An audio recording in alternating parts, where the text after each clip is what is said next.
Doing a show like this brings us to all kinds of beautiful places in the Connecticut River Valley region. We're in the Upper Valley today in Lebanon, New Hampshire, one of my favorite places. And that brings us to our next stop, another one of my favorite spots, the birthplace of President Calvin Coolidge in Plymouth Notch, Vermont. Stick around, that's next.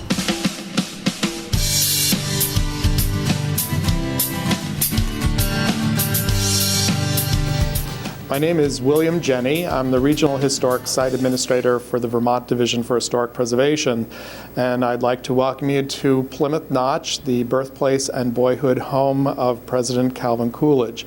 This is regarded as one of the best preserved presidential sites in the country. In the historic village, we have not only the Coolidge birthplace, but the Coolidge Homestead, another building, and that's the one he was actually raised in and where he was sworn in as president on August 3rd, 1923. And that event brought this little village to instant fame. Literally thousands of people started coming here almost every day to check it out. And in fact, the next summer when Coolidge had his summer White House here, a reporter counted between 4,000 and 5,000 cars parked out here in the field where our parking area is now. And these 29 residents realized they had a very good thing going. Why change anything? And so gradually everything was preserved, and so folks can now see the village as it was in Coolidge's time. This is our permanent exhibit in here, which we call More Than Two Words, the Life and Legacy of Calvin Coolidge. We have a lot of very fun elements in here, very interactive, great for families, and so we have flip books and narration monitors, and where you can ask Calvin Coolidge a question and he responds. When I became president, I thought that I would find those press conferences something of a bore and not particularly pleasant. And in here we also feature some of the presidential gifts of state, because this is a collection not only of the early Vermont things, but we have most of the items that were given to the Coolidges during the White House years.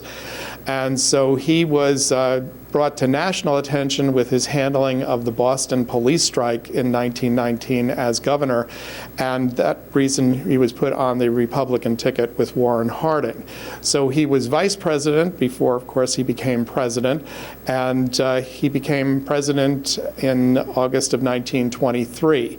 He was kind of fortunate to be president when he was. It was one of the most prosperous periods of American history, the so-called Roaring Twenties, and most Americans were doing very well economically. It was a flowering of American literature and art.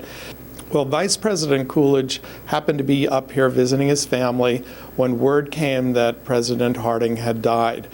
And there was only one telephone in town at that point, and it was in the general store. And so they were ringing that phone from Washington, but the storekeeper had gone to bed and didn't answer the phone.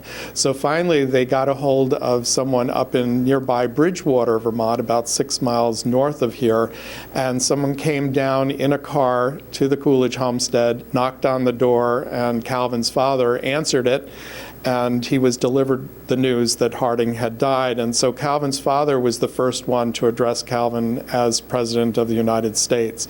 There were some reporters on the scene, so when the word came that Harding had indeed died, most of them went off to Woodstock to file the story, little knowing that the bigger story was to happen at 2:47 in the morning, just a couple of hours later.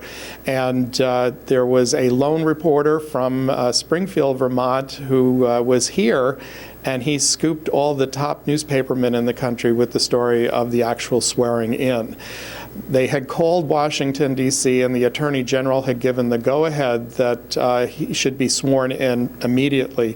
The only available official happened to be Calvin's father, who did it in his capacity as a notary public. And there is a famous story that we believe is true. As Vice President Coolidge, he was once seated next to a woman at a dinner party, and she told him that she had a bet with someone that she could get him to say more than 2 words during the dinner, and his response was, "You lose."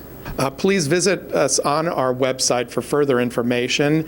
It's historicsites.vermont.gov/Coolidge. And you can also visit the Calvin Coolidge Memorial's website, and they are calvin-coolidge.org.